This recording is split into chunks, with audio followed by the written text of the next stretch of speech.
So the book that I did for my independent reading project book talk is Rotten Ruin by Jonathan Mayberry. And this book is kind of like your typical zombie book. And so backstory about this is like 14 years like from present time in the book, there was what they like people call the first night, and it was whenever the first zombie was like infected and they started to kill everyone and like basically take over the entire world. And so 6 billion people were killed, and the survivors like banded together. And one group of survivors went to Northern California, and they formed this town called Mountainside, and that's where the story like takes place. And all around Mountainside and other towns in the area is what they call the Ruin. And the ruin's like the expanse of land that just like is claimed by zombies, and the only people who really live there are like loners or bounty hunters that go out and like claim bounties. And so our main characters in this are Benny Amura, and he is the son of the famous bounty hunter Tom Amura. And so like this story revolves around him like understanding the world and him just growing up and becoming a man. And then also you have Tom, who's a famous bounty hunter, Nix, who's Benny's best friend and also his love interest towards the end of the novel. And then you have Chon, which is Benny's best friend.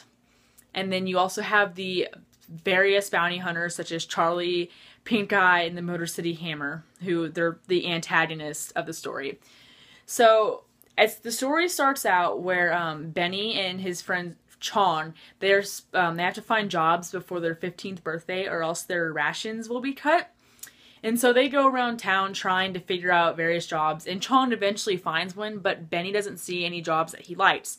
So he decides to talk to his brother Tom about him taking Benny out into like the ruin to see what being a bounty hunter is like. So they go, and Benny is like kind of like one of those punk kids who like kind of sticks it to the man, and he makes fun of the zombies in the story. Like he calls them like bad names. He's like, oh, they're stupid, they don't know anything. And so along the way they see another group of bounty hunters abusing a group of like disabled zombies, I guess you'd call them. Like they have no eyes and their jaws are smashed out and they have no fingers, so they can't hurt the bounty hunters. And so this angers him because he realizes at this point that zombies are real humans too. So then they make it back to Mountainside, and Benny and his friends are then playing with a group, like trading cards that they're called zombie cards, and they have various bounty hunters on them and like famous zombies that killed a bunch of people. And so he decides to like he's looking at this one card. It's called the Lost Girl, and so it's like this strikingly beautiful girl. And Charlie, Pink Eye, and Motor City Hammer, two very famous bounty hunters that kind of rule the land around Mountainside, they come over and they see the card, and they like they want to hunt down this girl because she threatens them and what they like hold. So eventually Motor City Hammer and Charlie, they go after Nix and Nix's mom, and they kidnap Nix and they take her across the ruin. And so Benny and Tom decide to go after her because they want to rescue her.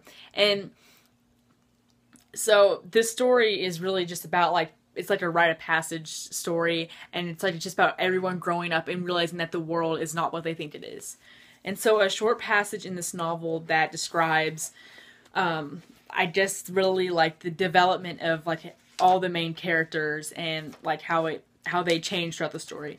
There are moments that define a person's whole life. Moments in which everything they are and everything they may possibly become balance on a single decision. Life and death, hope and despair, victory and failure teeter precariously on the decision made at that moment. These are moments governed by happenstance, untroubled by luck. These are the moments in which a person earns the right to live or not. So all the main characters in the story basically go through one of these moments. And for example, Benny, he was on a horse and he encountered a horde of zombies, and so he had to make the choice: was he going to like plow straight through the zombies and try to save Nix, or was he gonna like wimp out and go back home to Mountainside?